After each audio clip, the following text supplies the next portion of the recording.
Shalom saudara-saudari, dalam nama Tuhan Yesus Kristus.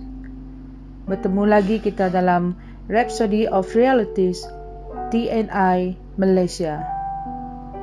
Tajuk perkongsian kita pada hari ini, ada rahmat, kasih karunia yang lebih banyak untuk kamu. Yakobus 4 ayat 6 mengatakan, tetapi Dia mengaruniakan kasih karunia yang lebih banyak. Kerana itu Dia berkata, Allah menentang orang sombong, tetapi Dia mengaruniakan kasih karunia kepada orang yang rendah hati. Ada orang yang memikirkan bahawa apa yang mereka perlukan adalah 2 kali ganda atau berlipat-lipat kali ganda urapan. Tetapi tidak ada mana-mana firman Tuhan yang menasihati kita untuk meminta lebih banyak atau 2 kali ganda urapan. Apa yang Allah berikan adalah lebih banyak rahmat, kasih karunia. Kehidupan yang Dia telah bawa kepada kita adalah kasih karunia demi kasih karunia. Yohanes 1 ayat 16. Kasih karunia, rahmat yang bertimbun-timbun. Ianya merupakan suatu perkara yang mengejutkan, bagaimana sebilangan orang langsung tidak mempedulikan atau tidak mengenali rahmat Tuhan. Terdapat begitu banyak rahmat yang kamu dapat manfaatkan. Namun, rahmat mesti dikenali, diraikan dan digunakan. Fikirkanlah tentang hal ini. Tahta Allah dipanggil sebagai tahta kasih karunia.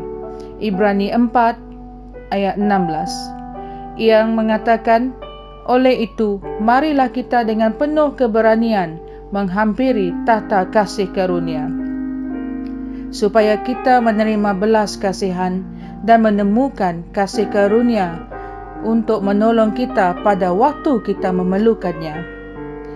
Dalam erti kata lain, kamu boleh mengambil apa saja rahmat yang kamu perlukan. Kamu harus menentukan rahmat yang mana satu kamu perlukan. Kerana ada beberapa rahmat yang berlainan. Adakah kamu memerlukan rahmat untuk menyelamatkan jiwa atau rahmat untuk memberi?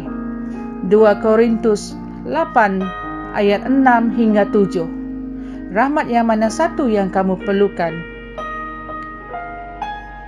Inilah musim yang istimewa dalam kalender Allah. Dia memberikan lebih banyak rahmat. Manfaatkanlah rahmat yang istimewa itu sekarang untuk pekerjaan kamu, keluarga kamu, keuangan kamu, kepimpinan dan lain-lain. Adakah kamu sedar bahawa ia memerlukan rahmat untuk menangani orang yang tertentu dan untuk menangani situasi yang tertentu? Terdapat situasi-situasi yang mungkin kamu tidak dapat atasi dengan tahap rahmat yang kamu miliki sekarang. Tetapi dengan lebih banyak rahmat, kamu boleh menanganinya. Hal itu bermakna bahawa Tuhan menaikkan kamu ke tahap yang seterusnya dengan memberikan lebih banyak rahmat untuk tahap baru kamu. Terimalah lebih banyak rahmat untuk masa-masa ini dan berjalanlah dalam kekuasaan dan kemenangan yang mutlak serta penguasaan ke atas segala keadaan dengan kuasa Roh Kudus. Mulia Tuhan. Sebelum kita mengakhiri perkongsian, marilah kita sama-sama mengaku bahawa, ya Bapa, aku mengucapkan terima kasih atas rahmat yang tersedia untuk aku dalam Kristus. Aku memanfaatkan dan membuktikan sepenuhnya rahmat istimewa yang Engkau telah berikan kepadaku untuk menjadi berjaya dalam kehidupanku, pekerjaanku, pelayananku, keuanganku dan menyelamatkan jiwa. Dengan rahmat-Mu, aku menguasai dan memerintah segala keadaan dalam nama Yesus. Amin.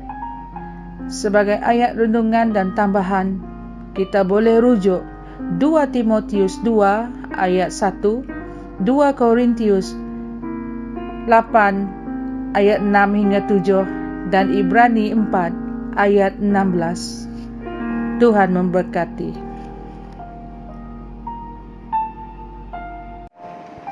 Kami percaya saudara-saudari semua telah diberkati dengan perkongsian firman dari Rhapsody Reality. Bagi sesiapa yang ingin menjadikan Yesus Kristus sebagai Tuhan dalam kehidupanmu, kamu boleh mengucapkan doa ini bersama dengan saya. Ya Tuhan Allah, aku mempercayai Yesus Kristus, Anak Allah yang hidup dengan sepenuh hatiku. Aku percaya Dia telah mati untukku dan Allah telah membangkitkan Dia dari kematian. Aku percaya Dia hidup hari ini. Aku mengaku dengan mulutku bahwa Yesus Kristus adalah Tuhan dalam hidupku mulai dari hari ini. Melalui Dia dan di dalam nama-Nya, aku mempunyai kehidupan yang kekal. Aku telah dilahirkan semula. Terima kasih Allah kerana menyelamatkan jiwaku. Aku sekarang adalah anak Allah. Haleluya. Tahniah, sekarang kamu telah menjadi anak Allah.